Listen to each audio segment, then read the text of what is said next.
Hey juice adventurers, it's Tosh and I am so excited. What I want to do is over the next couple of days send you some prep videos and talk to you about some of the things you should keep in mind as you ramp up to November 1st. I want everyone to have a really tremendous experience and I want to make sure that you are as well prepared as you can be. So a couple people have sent me private messages and written on my Facebook page asking if you need a juicer.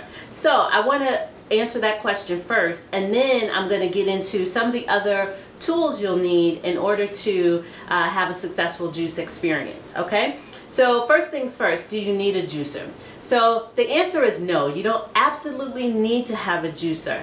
Having a juicer is definitely easier, but there are some alternatives. So if you're someone who is not quite ready to make the investment in a juicer, what you can do is blend your fruit and vegetables in a blender, or use something like the NutriBullet and put the contents into a nut milk bag and then squeeze everything out and you'll get juice. Now that is definitely a way to make juice. However, it does take a lot more time and work. So if that's something you're comfortable with, then go for it. But if you're like me and a little bit lazy, then you want to grab a juicer.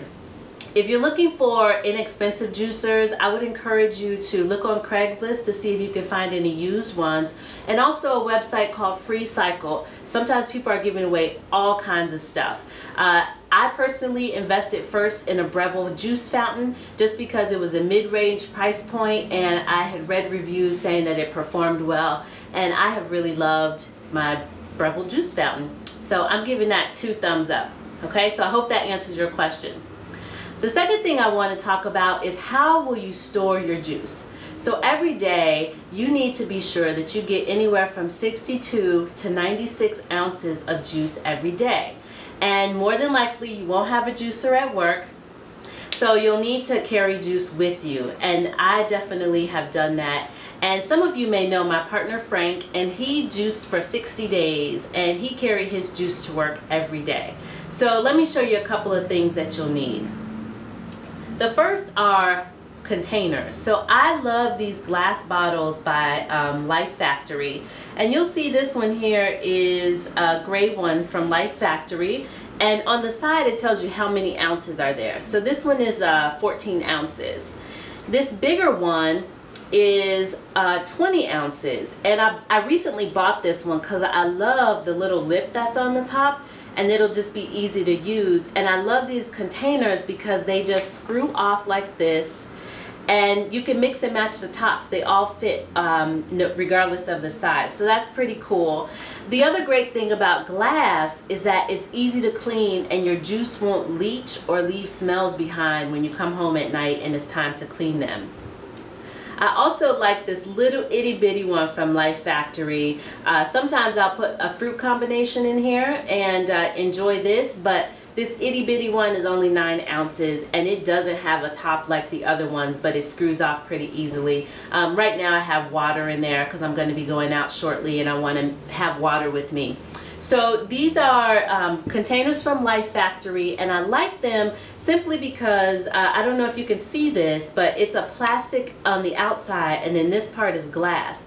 So I've broken one because I left it in the freezer too long, oops, and the glass shatters in this and you can literally just throw the whole thing away. But overall I love them. So if you don't want to make the investment in something like Life Factory bottles, then you can do some other things. And so here are a couple ideas. This is an old glass bottle that I got from a local juice bar. I also have some glass bottles that are just from old tea bottles that I purchased. So you could use and store your juice in something like this. It's glass. It's pretty much free because you already bought it and it's cheaper than the Life Factory stuff. The other thing is you might find some mason jars, and mason jars are pretty easy to find at flea markets, or you can even go to the grocery store and get old-fashioned screw top mason jars, and mason jars are perfect because they're easy to carry and easy to store in the refrigerator. Another idea, and this is what Frank used, he liked the Clean Canteen insulated containers. So he had a couple of these and used these to store his juice when he was carrying it to work. And then the last suggestion, because you can find these at Whole Foods and Mom's Organic Market, are BPA-free plastic bottles. And again, this is great because on the side, it shows you how many ounces there are.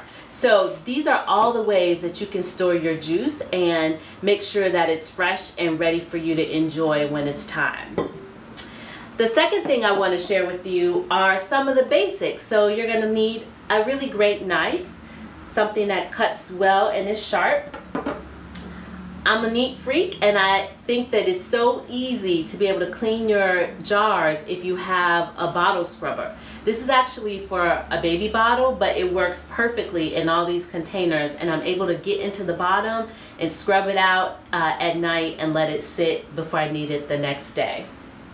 Of course, you're going to need a peeler for some of your veggies, because if you choose to buy non-organic veggies, that's fine, but you might want to peel the skin back. So a great example would be like a cucumber, okay?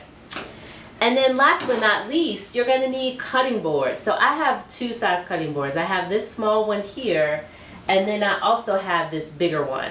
And they're both come in handy depending on the volume of juice that I'm going to make for the day, or the type of fruit or vegetable that I'm cutting up. So there's some big vegetables like fennel that have huge leaves and it gets crazy to cut, but a big cutting board helps do that a lot easier. Also cutting pineapples, you know, you want some more space. So whatever cutting board you have will do. Just know that some vegetables need a little bit more space than others do, of course. So, and last but certainly not least, if you want to have fun on your juice adventure, get straws. So I hope you all don't think I'm crazy, but I am like the straw queen. I love straws. I love to drink from a straw. So you want to have fun, get some straws. I hope that this has been helpful to you and helps you prepare and get all the supplies you need to be successful on your juice journey. So let's get ready to have some fun. Until next time, eat well, live well, and be well.